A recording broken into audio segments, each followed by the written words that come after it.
Welcome to the American Citizens Abroad Taxcast. I'm Michelle, and today I'm chatting with Marylouise Serrato, Executive Director of ACA, about how the CARES Act stimulus payments and economic support have been working for Americans living and working overseas. Thank you, Marylouise, for joining us today. Thanks, Michelle. Thanks for having me on the program. What is the first thing ACA did when it heard that the U.S. was considering legislation to help U.S. citizens affected by the COVID-19 lockdown? Well, as you know, ACA is advocating for residence-based taxation. However, for as long as we have the current tax regime, citizenship-based tax regime, our mission is to ensure that Americans overseas are treated equitably.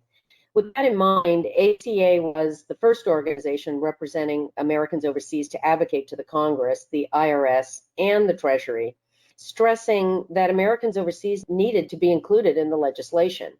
We issued a letter on March 23rd, and in that letter, we noted that as well as having these taxpayers included in the legislation, there would need to be special consideration for these taxpayers on issues such as filing deadlines, the mechanics of advanced refunds and credits, the need for a U.S. bank account for rebates, loans to small business for relief, limitations based on adjusted gross income, among other issues.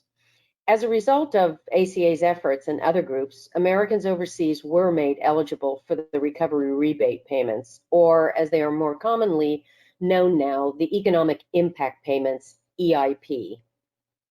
So once the CARES Act was passed into legislation, what actions did ACA take? Once the CARES Act legislation was passed, which happened on March 27th, ACA immediately prepared a memorandum discussing the tax provisions of the Coronavirus Aid, Relief, and Economic Stimulus Act, or CARES Act. The memorandum was intended to inform Americans overseas and professional advisors, such as tax return preparers, and to assist the Treasury Department, the IRS, and the Congress as they began to really dig into the detailed workings of the provision of the law, and as they begin to turn their efforts to implementation. We also immediately created a page on our website to give the community some practical information on the CARES Act, and we issued regular updates to the community through our website, in member mailings, in our newsletter, and on social media. What issues did you highlight in your memorandum? What problems did ACA see? So in our memorandum, we noted where some areas of the legislation was going to be problematic for Americans overseas, notably the issuance of paper checks for the EIP, or the economic impact payments, sometimes also referred to as recovery rebates. With literally a worldwide lockdown, mail service to overseas addresses was going to be an issue if the government intended to send paper checks. We strongly recommended to the IRS and Treasury that they do everything possible to institute a system of direct bank deposit for the payments. We also stressed that the requirement to send a notification of the payment within 15 days of distribution was going to be a problem for the same reason: interruption of mail delivery. Even in normal or good circumstances, ACA knows that IRS and Treasury communications to overseas filers is often delayed, many times by months. There was really no way the IRS was going to be able to adhere to the 15-day notification period for Americans overseas. Like I said, we continued to stress that direct bank deposit was the best way to handle the payments for Americans overseas. This could be done quickly and easily. For a variety of reasons, the IRS was not going to be able to deposit into a foreign bank account. That we knew.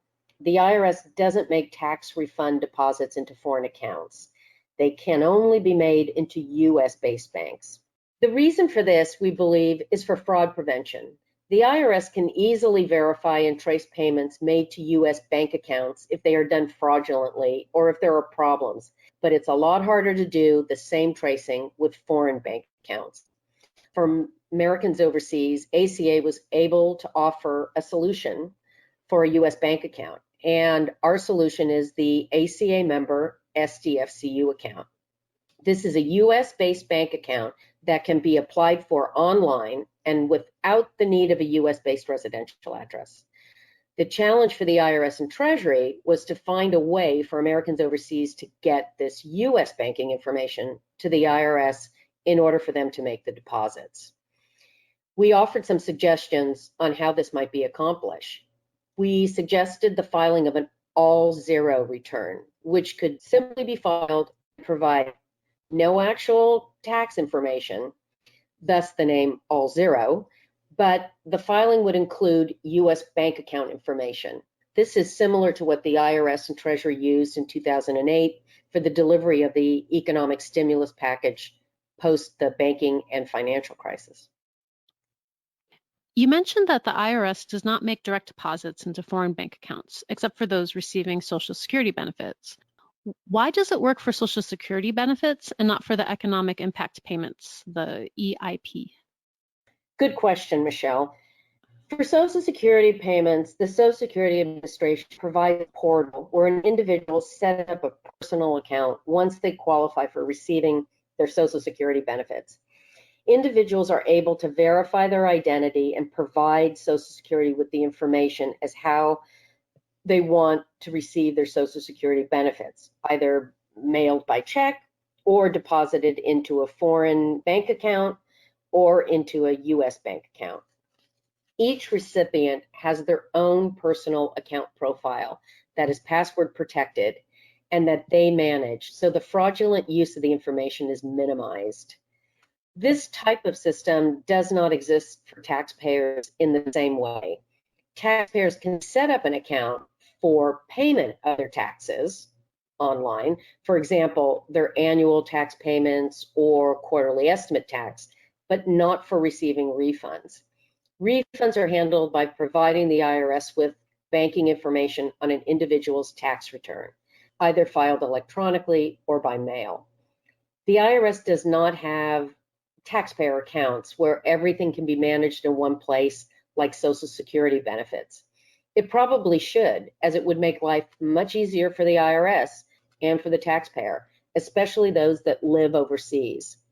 That said, for the recovery rebates or economic impact payments, Social Security recipients are probably in the best situation because the IRS is processing these payments using the information on file with the Social Security Administration. Most Social Security recipients will see their recovery rebates arrive in the same manner as their Social Security benefit payments.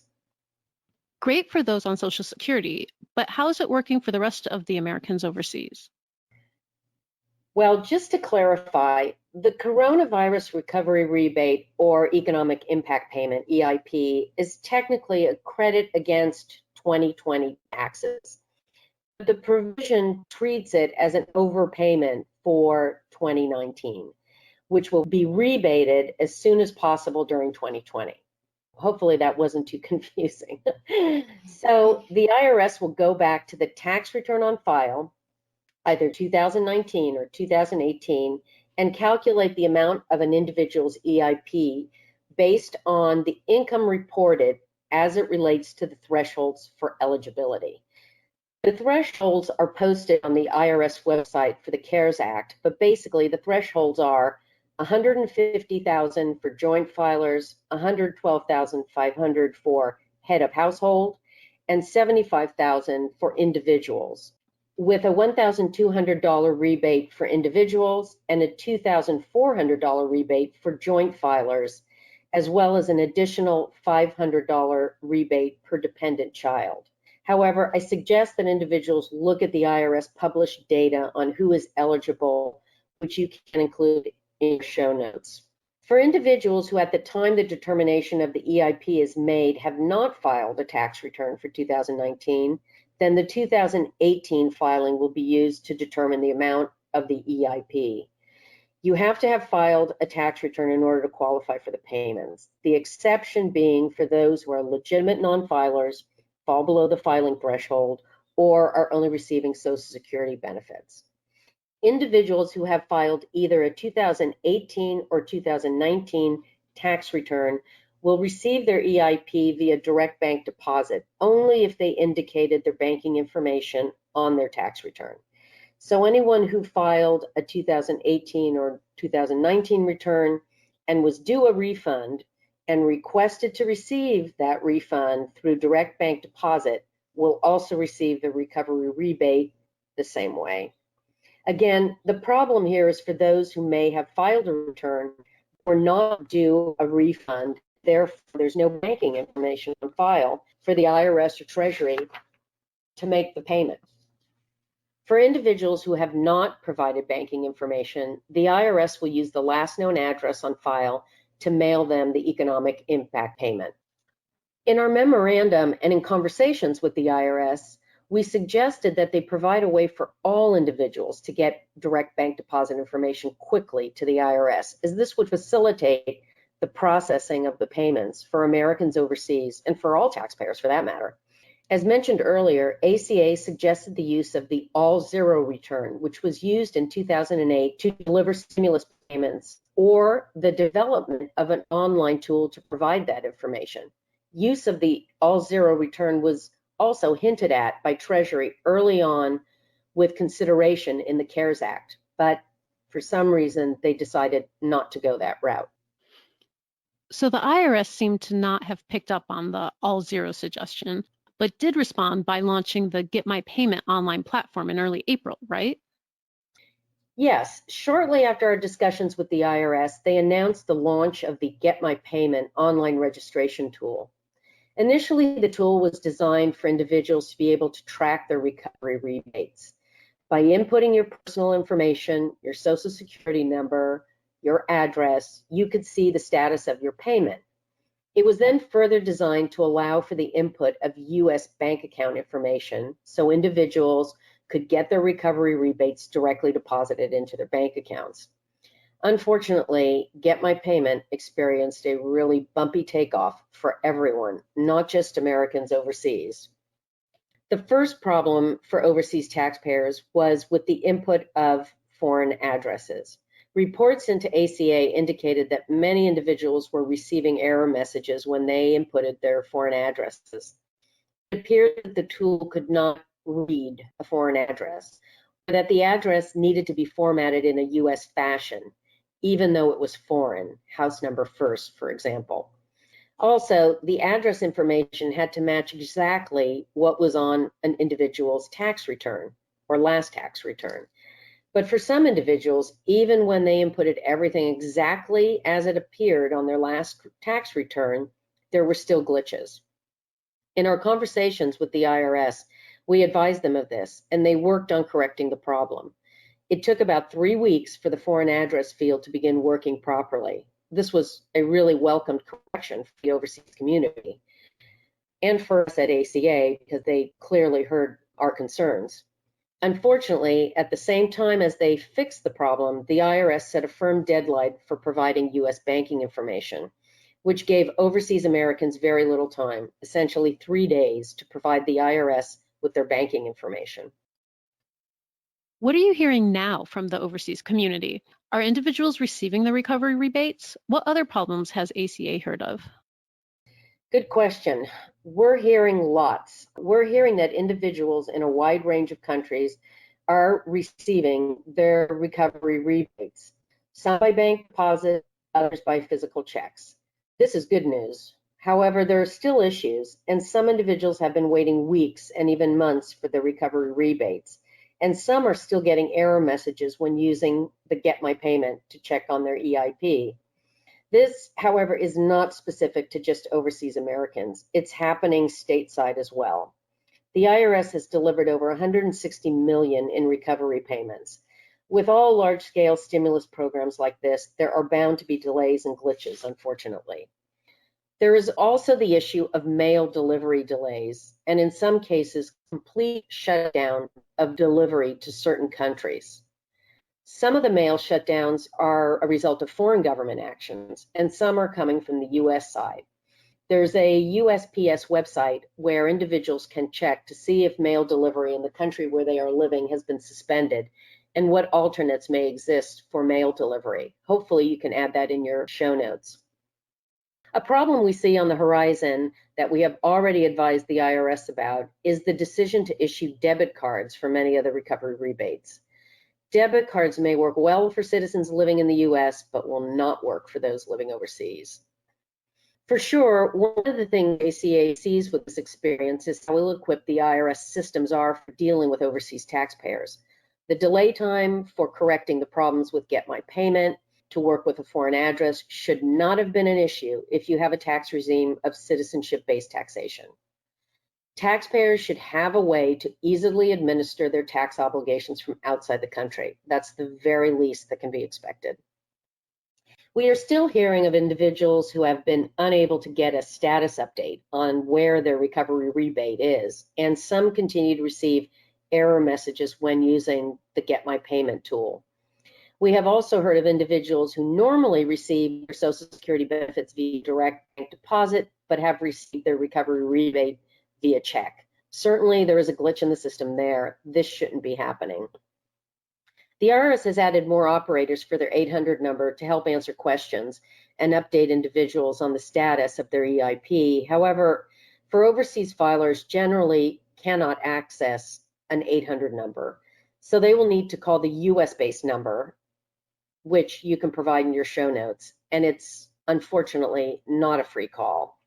Wait times can be long. However, we have heard from some individuals who have been able to get through, and they have been successful in getting updates on the status of their payments, and some have even been able to provide an updated address. That's another problem I forgot to mention. Address change information is provided by submitting a paper form, Form 8822, and this normally takes about a month to process. So you can already see the problem for overseas Americans in getting this information to the IRS on a timely basis. In particular, with so many offices of the IRS closed for business due to the shutdown. The office closures were also an issue for those expecting the IRS to use their 2019 tax filing for calculation and delivery of their recovery rebate. If an individual hadn't filed electronically and submitted the return by mail, it was likely that it had not been seen. Also concerning to ACA was the fact that individuals who normally file jointly, where one individual is a US citizen with a Social Security number and the spouse or partner is not a US citizen and only has an ITIN, an individual taxpayer identification number, they are disqualified from receiving the recovery rebate. To be eligible for the rebate, individuals filing must have Social Security numbers.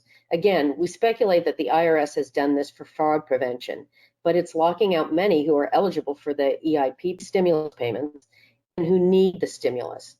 ACA is making a list of the problems encountered by overseas taxpayers, which we believe will actually help us with our advocacy work for residency-based taxation. And one final point, it has been clearly established that individuals will not have to repay the CARES Act recovery rebate. And interestingly, money received can also be used to fund a charitable donation. In a sense, these monies do double duty. They are tax-free. Also, if a charitable donation is made, it can be deducted following normal rules and therefore provide a tax benefit. Also, receipt of the payment does not adversely affect the computation of the foreign earned income credit. That's interesting, but how can these problems help with RBT? Well, for one thing, they highlight the inherent inequities in the system. As I mentioned before, if you're going to have a system that taxes individuals based on citizenship criteria, then you need to ensure that all your citizens can easily access the system to comply. This means acknowledging that you have citizens filing from all corners of the world. Understanding that because tax filings are time sensitive with deadlines, then there should be a robust electronic system in place for taxpayers to manage their affairs. It's shocking, actually, that the IRS doesn't have such a system in place for overseas filers. There certainly is a way to manage this and address fraud and privacy concerns at the same time. If taxpayers are going to be taxed on their income earned overseas and choosing filing options that help them to optimize their tax filing, then it's unfair to provide them with a method of filing jointly with the spouse providing an ITIN and then disqualifying them for relief based on the same criteria. It's just not fair. Another problem area has been the relief for small businesses. As you might remember, with passage of the Tax Cuts and Jobs Act, TCJA, in 2017, U.S. businesses overseas, be they large or small, fell under the regulations and provisions of the transition tax and GILTI regimes. Without going into the details here, safe to say that a small independent consultant in Argentina or an owner of a yoga studio in Paris or a coffee house in Amsterdam was suddenly treated like a large multinational and expected to pay a one-time deemed repatriation tax. The law was intended to address large U.S. multinationals that were offshoring profits to reduce their tax bill, not for small businesses that were saving their profits to invest in a new industrial coffee machine for their restaurant or new yoga mats for their studio. Now with the CARES Act, the relief funding locks out these small businesses. Under the provisions of the CARES Act, the SBA, or the Small Business Administration, administered loans, and the Paycheck Protection Provision, the PPP, are for businesses located within the 50 states. Very interesting. How exactly will ACA be using these experiences in a practical way? Good question, Michelle. The first step will be to outline them in writing to the officers responsible. ACA will also be going back to our growing corral, as we like to say, of representatives in Congress and keeping them updated and garnering their support for holding hearings. Hearings are key to advancing on legislative change. As we have seen over the past years with things like FATCA, the passport revocation provision, transition tax and GILTI regimes coming out of TCJA, and now the CARES Act, it isn't just about asking for legislative change. It's about understanding the problems so we can ask for the right legislative or regulatory changes. Congress needs to understand the problems. They need testimonies from the organizations and individuals who are affected.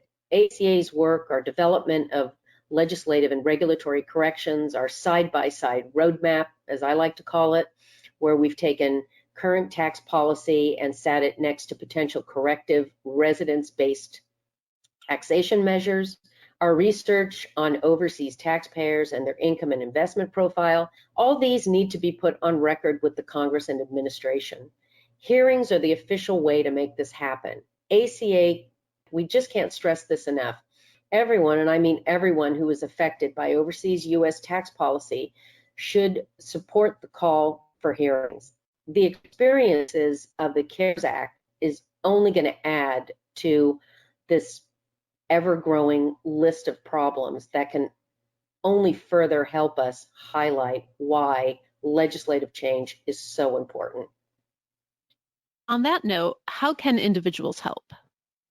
Great question, Michelle. Join our Write-In campaign. That's the first thing I tell everyone to do. ACA has had nearly 15,000 messages go into congressional offices and into the House Ways and Means Select Revenue Committee asking that they hold hearings. The House Ways and Means Select Revenue Committee is the tax writing committee. That's the committee that needs to hear about the problems. Everyone needs to join this campaign. The more voices into these offices, the easier it becomes to make hearings a reality. The beauty of our campaign is that you are writing to your representative in Congress and to the offices that can affect policy change. Individuals don't have to look up email addresses, figure out who sits on what committees. The write-in campaign does it all for you. You just need to input your voting address, the US address that you use to register to vote, and we bring up the names. We do all the work for you. ACA is adding more write-in campaigns to our platform. In fact, we have just launched the Voice Your Vote campaign, where individuals can write to incumbents and challengers, asking them where they stand on their issues. Everyone listening to this webcast should immediately go to the ACA website, find those two campaigns, and join our efforts. Better yet, join ACA and become a member if you aren't already one. Thank you, Marylouise, for taking the time to chat today. The American Citizens Abroad Taxcast is edited and produced by me, Michelle, and is a product of American Citizens Abroad. It is published at the end of each month. You can get in touch with us at podcast@americansabroad.org. Remember to give us a good rating on Apple Podcasts so other Americans living abroad can find us.